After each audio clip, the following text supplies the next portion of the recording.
Hai teman-teman semuanya, perkenalkan saya dengan Widya. Saya Erika. Kami berdua mahasiswa Indonesia yang saat ini sedang kuliah di Swedia.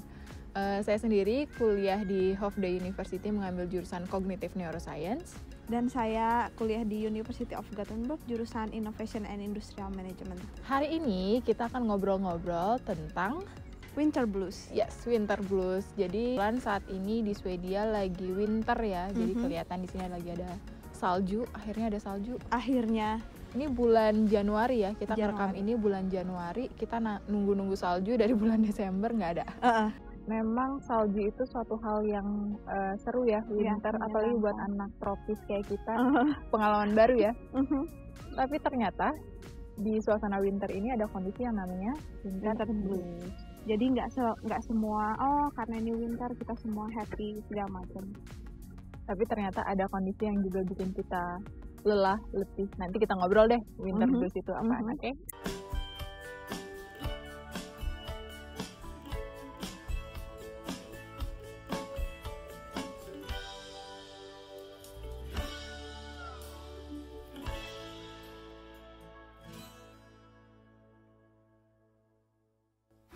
Erika pertama kali ketemu winter itu kapan? Ketemu winter tahun 2019. 2019. Iya. Di mana waktu itu? Di sini?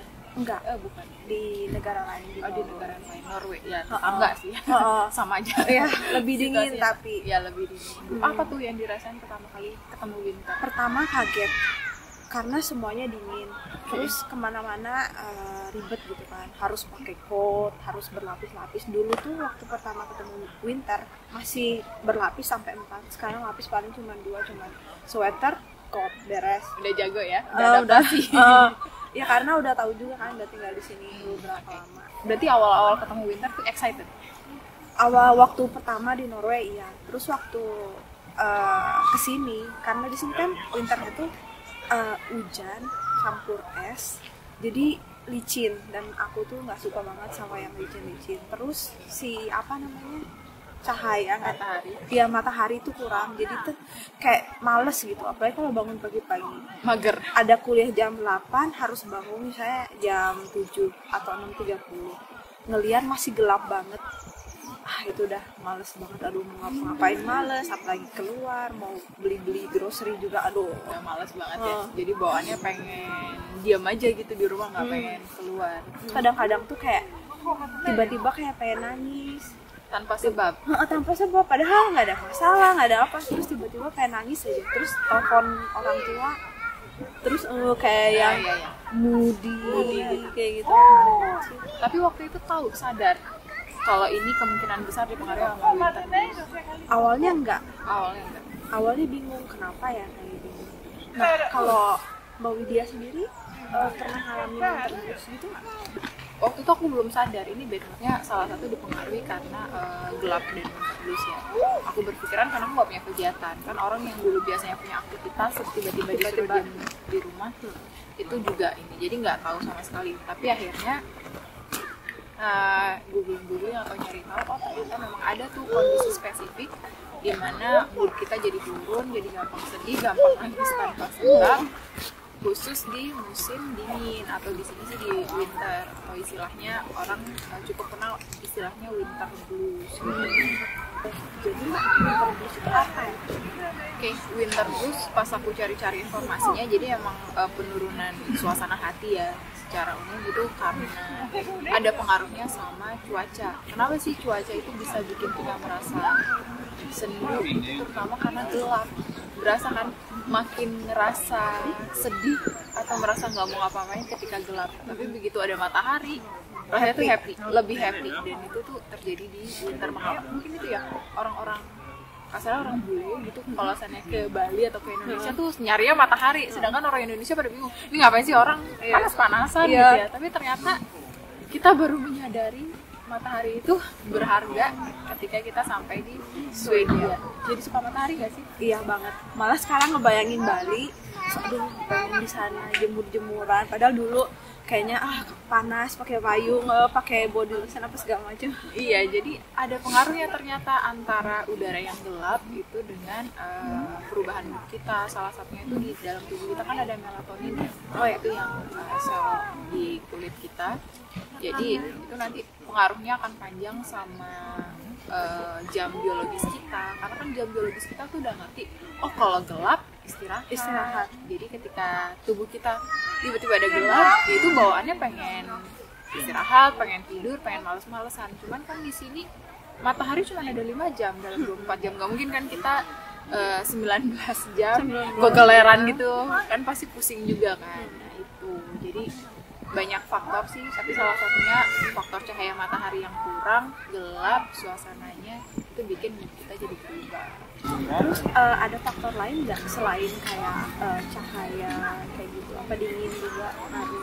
Ada, jadi cahaya matahari itu kan berkaitan juga sama vitamin D ya, makanya kita sering bilang, oh kita berjemur supaya vitamin D-nya bagus. Nah karena kita nggak punya matahari, vitamin D di dalam tubuh kita turun, dan itu ternyata kadar vitamin D yang rendah dalam tubuh berkaitan juga sama mood kita yang rendah segala macam.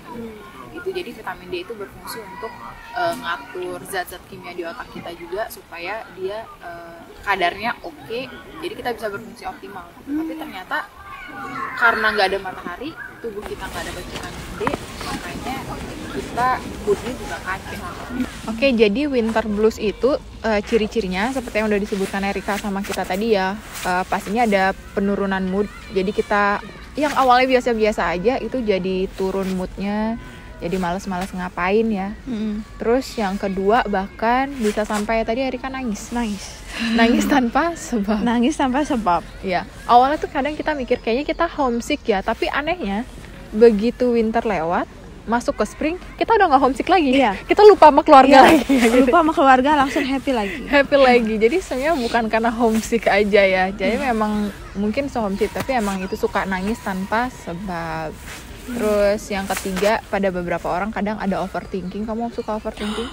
Iya banget loh, aku nggak ngeh. Iya bener, jadi Salah satu cirinya ke arah sana. Terus kadang yang keempat itu kadang kita selalu merasa lelah, capek ya. Jadi kita merasa lelah, males, itu juga salah satu cirinya. Nah tapi itu namanya blues ya. Tapi hati-hati kalau kita udah ke arah depresi. Jadi ada tingkatan nih, kalau blues itu masih dalam tahap wajar, tapi dia agak turun moodnya. Tapi kalau udah mulai depresi, itu udah mulai kayak malas ngerjain tugas, ada deadline udah nggak mau ngerjain deadline ya, itu tuh udah masuk kategori yang mengganggu studi dong. Kalau sampai nggak mau, nah kalau udah mengganggu studi itu kita harus udah hati-hati, berarti ini kemungkinan kategorinya udah ke arah depresi gitu. Terus ada beberapa orang itu mulai muncul pikiran bunuh diri, itu ada sampai suicidal. Makanya di Swedia kadang-kadang naik tuh kasus bunuh diri di winter gitu. Kadang mereka nggak sadar gitu. Jadi itu teman-teman harus tahu ya, walaupun jangan malu aku berpikiran bunuh diri, itu harus diomongin. Kita nggak boleh tabu untuk ngomongin ini karena takutnya udah terlambat gitu. Itu harus diomongin juga sama teman-teman sekitar. Jadi itu sih ciri-cirinya, yang dari paling sederhana sampai paling parah. Kan kita udah tahu nih sekarang winter blues itu apa, terus penyebabnya gimana, ciri-cirinya apa. Sekarang tipsnya untuk menghindari atau malah menghilangkan winter blues itu gimana? Erika sendiri gimana? Ngapain selama winter blues kayak waktu itu? Kalau aku, yang pertama aku lakukan setelah aku menyadari kayak ini winter blues, aku beli lampu-lampu. Jadi kamar aku tuh terang. Jadi begitu bangun pagi, misalnya jam 8 itu kan mesti gelap banget. Soalnya matahari kan terbitnya 9.15. Aku nyalain tuh semua. Jadi si badan tuh ngerasa ini tuh terang.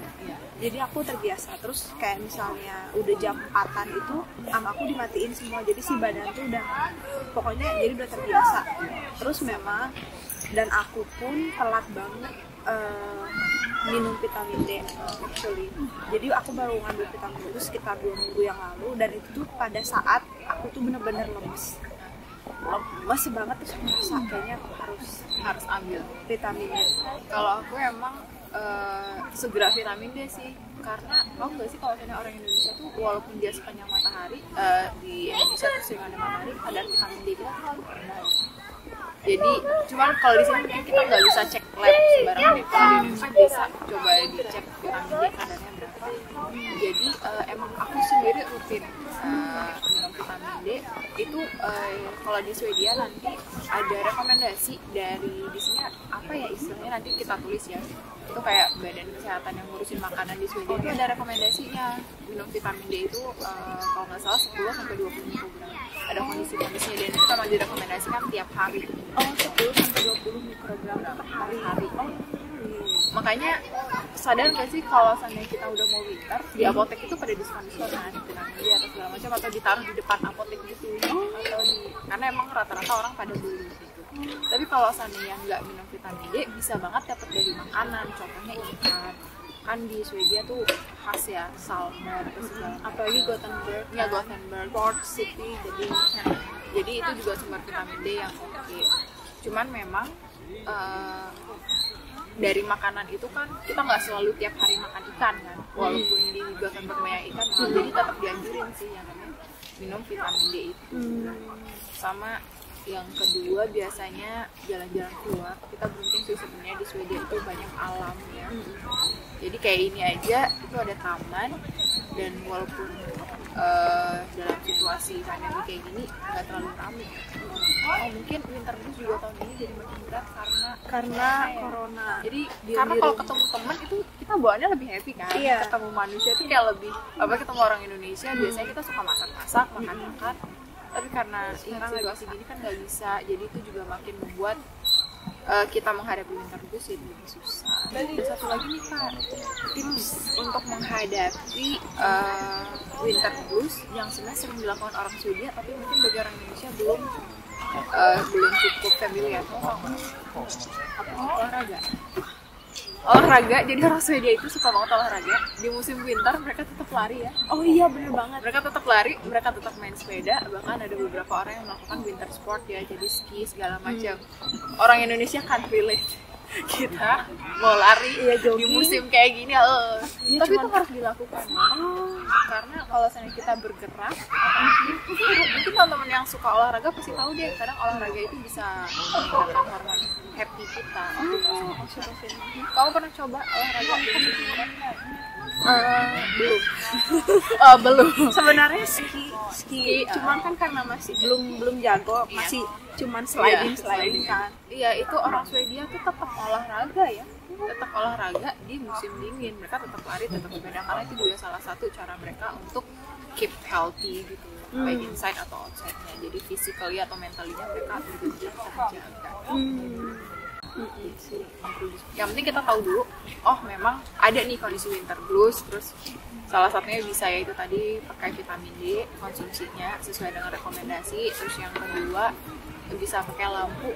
Biasanya Natal itu kan banyak lampu-lampu, itu juga bisa cheer up mood kita ya. Terus yang ketiga jalan-jalan keluar. Kalau seandainya di situasi pandemi ya nggak harus ke mall ya. Di sini tuh jarang orang jalan ke mall. Jarang justru ke alam kayak gini.